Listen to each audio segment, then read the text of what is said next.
Hi, I want to talk about my Crystalsky monitor and how I've used a different program to work perfectly with my older Inspire 1 Pro. I originally bought the Crystalsky actually to use with DJI Go for the older Inspire 1, but the older Inspire 1 wouldn't play back properly on the screen as there'll be strobing or some sort of lag on the camera view. I've actually compared this with my iPad Mini 4 and my Crystalsky. I ended up using my iPhone 7 Plus because I was working on a theory of a faster processor or device such as the 7 Plus works better with the DJI Go app.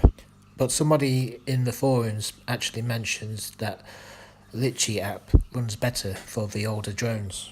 So I took it upon myself just to download the Amazon app and therefore sign in and download the Litchi app. In my experience, downloading the Litchi app helps a lot. Since then I haven't experienced any drop in frames or screen lag.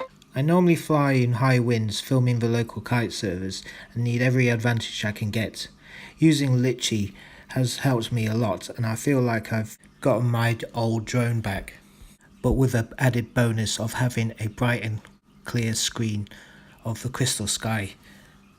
I hope that this tip actually helps you with your flying system and that you can visit the live drone broadcast channel for some more hints and tips, or subscribe and like this video, and I'll see you again.